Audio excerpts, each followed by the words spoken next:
장기 수선 충당금이라는 소재로 신선하게 다가왔던 드라마 아파트가 이제 단 2회만 남겨둔 상태인데요. 횡령 혐의로 긴급 체포까지 당했던 박해강과 부실공사 대명사가 되어버린 태산건설 이충원. 두 사람의 두뇌 싸움이 이번 화에서 정점을 찍었습니다. 그런데 정작 가장 소름 돋는 장면은 따로 있었는데요.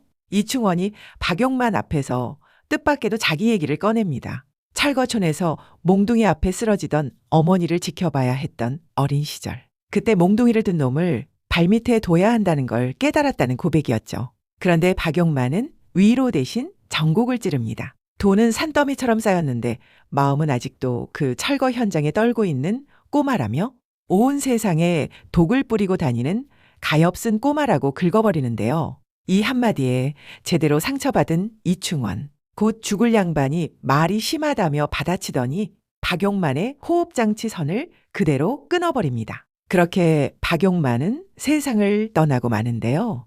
이충원은 장례식장까지 뻔뻔하게 찾아와 형님의 임종을 자신이 지켰다며 박해강 씨 인생의 거스러미 같아서 직접 처리했다고 도발합니다. 박해강, 이 도발을 그냥 넘길 수 있었을까요? 지금부터 11화 예고편을 분석해서 앞으로 어떻게 전개될지 함께 짚어보겠습니다. 구독과 좋아요는 영상을 만드는데 큰 힘이 됩니다. 박해강, 이 도발을 그냥 넘길 수 있었을까요? 사실 이번 화를 보면서 가장 마음을 흔든 건 박해강과 이충원이 원래 같은 상처에서 출발한 인물들이었다는 사실이었는데요. 박해강의 아버지는 노름빚 때문에 아들을 담보로 잡히고 돈을 빌렸었는데요. 그 채무자가 바로 지금의 박용만이었잖아요. 박용만은 그때부터 박해강을 데려와 밑에서 일을 시켰지만 사실은 노름빚에 아들까지 담보 잡히는 아버지에게서 박해강을 지켜준 셈이나 다름없었죠. 훗날 박해강 아버지가 세상을 떠났다는 걸 알게 되자 박용만은 언젠가 아버지가 찾아올까봐 지금까지 보관해뒀다며 이제 필요 없다며 차용증을 꺼내 태워버리는데요. 그러고는 이제 너 하고 싶은 대로 살라며 박해강을 놓아줬습니다. 박해강은 그 마음을 알기에 지금까지 박용만을 아버지처럼 따르며 은인으로 여겨왔던 거고요. 그리고 이번 시즌 박해강이 장충금 178억까지 노렸던 진짜 이유도 결국 이 박용만과 이어져 있었는데요. 원클럽에 가입하고 싶어 하던 경찰청장이 가입비 명목으로 100억을 요구받았고 그 100억을 만들기 위해 박용만을 볼모로 잡았던 거였죠.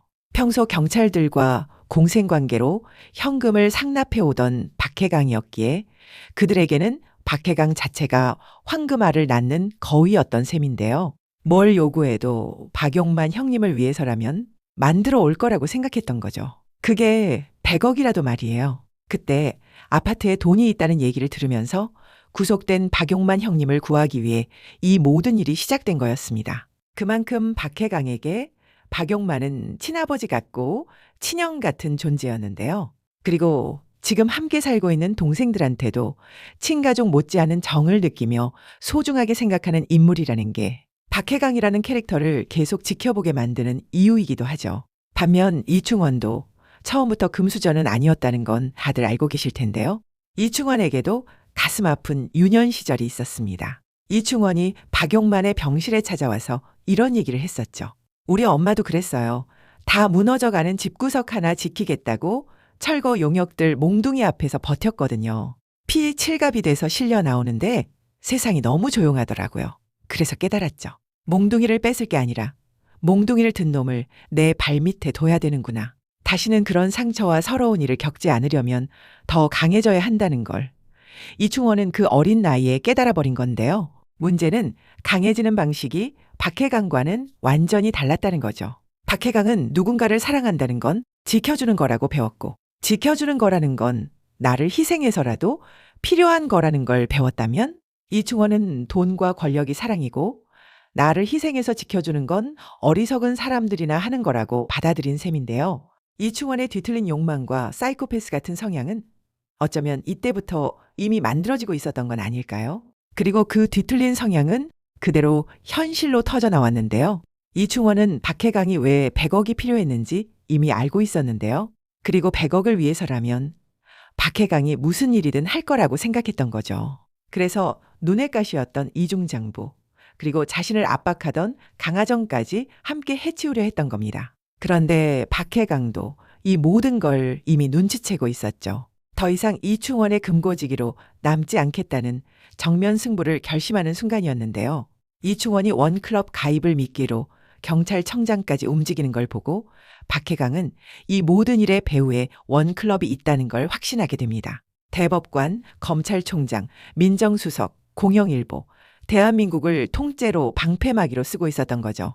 그런데 이렇게 막강한 방패막이를 쓰고 있는 이충원을 박해강은 대체 어떻게 무너뜨릴 수 있었을까요? 박해강도 알고 있었는데요. 대형 건설 회사를 정면으로 상대하기엔 역부족이라는 걸요.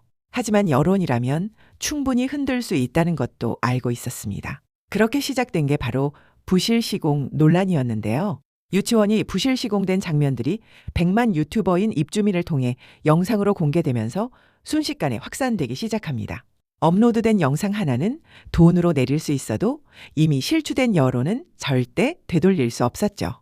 원클럽 회원들도 조금씩 이충원에게 등을 돌리기 시작하는데요. 이충원은 일은 자기가 다 하고 다른 사람들은 자기가 주는 돈만 받아먹는 사람들이라고 항상 한심한 듯 생각하고 있었잖아요. 그런데 그게 아니었어요. 실상은 정반대였던 거죠. 그들에게 이충원은 그저 언제든 갈아 끼울 수 있는 스페어 타이어였던 건데요. 애초에 각자의 이익으로만 묶여있던 관계였으니 필요 없어지는 순간 꼬리 자르듯 버려지는 건 당연한 건데 어쩌면 이충원은 자신이 최고의 권력인 양 망각하고 있었던 걸까요? 그렇게 궁지에 몰린 이충원, 이제 어떤 카드를 꺼내들까요? 이충원이 꺼내든 카드는 바로 대국민 사과였습니다. 11화 예고를 보면 이충원은 5만 신도시 분양가를 반토막으로 내리라고 지시하는데요. 그러면서 태산건설 시공 논란에 대한 대국민 사과와 향후 대응 방안을 발표하는 기자회견까지 준비합니다. 다시 태어나겠습니다.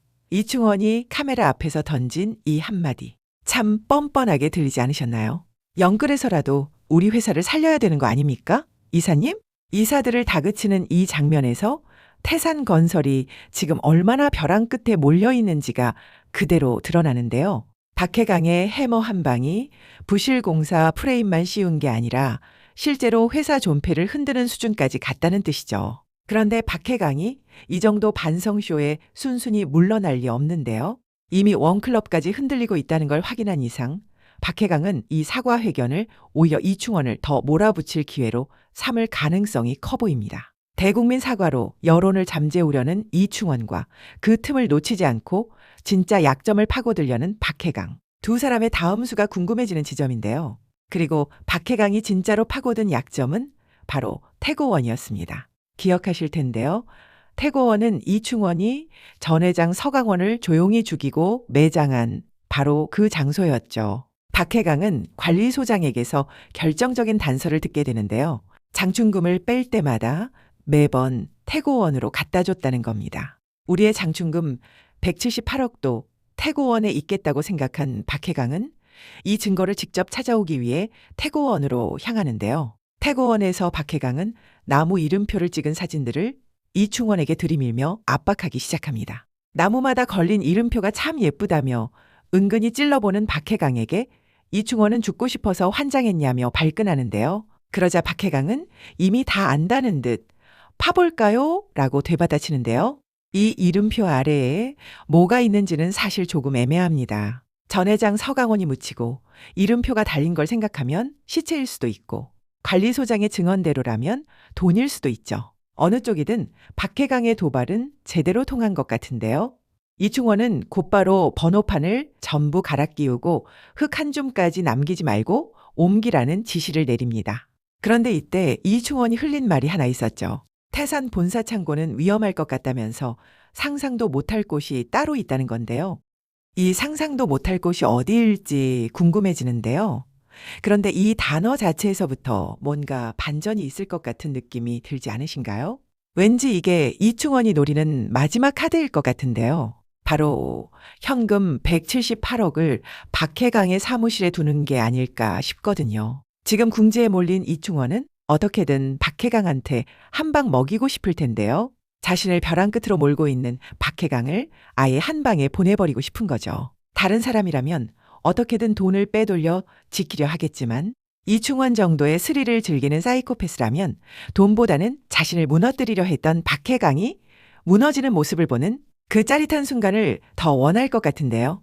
박해강이 태고원으로 이충원을 밀어붙였다면 이충원도 이런 식으로 되받아치려는 거 아닐까 싶은데요. 서로가 서로를 벼랑 끝으로 몰아붙이는 이 싸움. 과연 누가 먼저 무너질까요? 박용만을 잃은 박해강은 이제 형님의 말이 맞았다는 걸 직접 증명해야 하는 상황인데요. 태고원에서 확보한 증거만 있다면 이충원을 살인과 횡령 두 방향에서 동시에 몰아붙일 수 있을 것 같습니다. 원클럽도 이미 이충원에게서 등을 돌리고 있는 만큼 배후 권력 카르텔까지 이번 기회에 함께 무너질 가능성이 있어 보이는데요. 다만 대법관, 검찰총장 같은 인물들이 순순히 처벌을 받을지는 여전히 지켜봐야 할 부분입니다. 이충원, 지금까지 보여준 모습을 생각하면 순순히 무너질 사람은 아닌데요.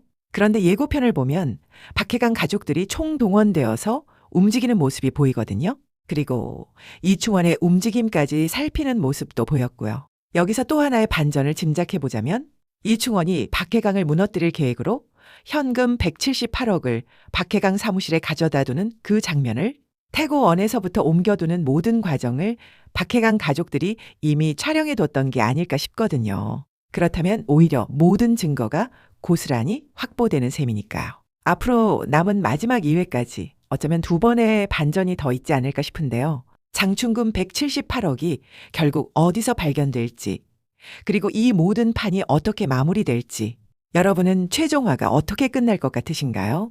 댓글로 자유롭게 의견 남겨주세요. 본방으로 함께하고 리뷰로 돌아올게요. 구독과 좋아요는 영상을 만드는데 큰 힘이 됩니다. 영화와 드라마를 잇는 무비있다였습니다.